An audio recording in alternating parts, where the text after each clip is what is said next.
ওখানে জুনিয়ররা থাকে। ছুটি হবে একটু পর, সবাই ছিল।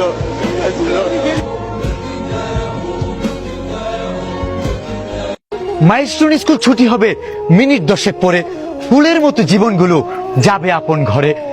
বিধ্বস্ত সেই বিমানটি কেড়ে নিল তাজা ফুল। নিয়তির লেখা এমন নাকি পাইলটের ছিল ভুল? মাইলস্টোনের এই ঘটনাতে কাঁদল পুরো দেশ।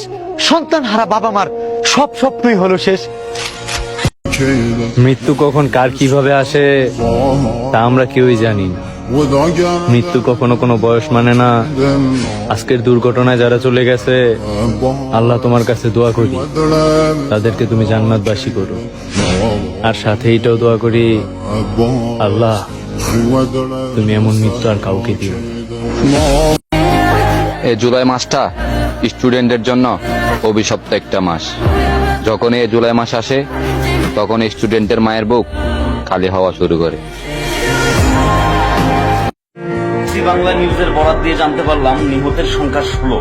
এই সংখ্যাটা আরো বাড়তে পারে এবং সেই সাথে আহতের সংখ্যা কত সেটা এখনো পর্যন্ত জানা যায়নি।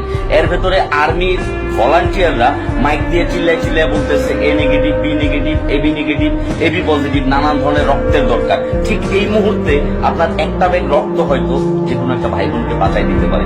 আপনার একটা ব্যাগ রক্ত হয়তো তাদের উপকারে আসতে পারে। আপনার একটা ব্যাগ রক্ত হয়তো কোনো মা কিংবা কোনো বাবার তার প্রিয় সন্তানকে দুনিয়াতে ফিরাই নিয়ে আসতে পারে। এই মুহূর্তে আমাদের যার যার জায়গা থেকে যেভাবে সম্ভব সেভাবে হেল্প করা উচিত। আজকে মাইলস্টোনে যে ঘটনা ঘটছে এতে আমরা সবাই শোকাহত, কিন্তু আমি বিশেষভাবে অনুরোধ রাখতেছি বাংলাদেশের হলুদ মিডিয়াগুলোর কাছে, দয়া করে এই সিচুয়েশনে এত ভিড়ের মাঝখানে যে আহত নিহতদের ফ্যামিলিদের কাছে উল্টা পাল্টা প্রশ্ন কইরা তাদেরকে বিভ্রান্ত করেন না, তাদের মনে আর কষ্ট বাড়ায়েন না। আপনাদের সামান্য একটা ভিউয়ের জন্য তাদেরকে ব্যবহার করেন না। এই দেশে অনেক আউটফল নিউজ আছে, আপনারা তাদের কাছে জানেন। আমাদের বাংলাদেশের বড় বড় মিডিয়ারা এই নিউজটা খুব সুন্দর করে কভার করতেছে। আপনাদের যা ইন্টারফেয়ার করার কোনো দরকার নাই।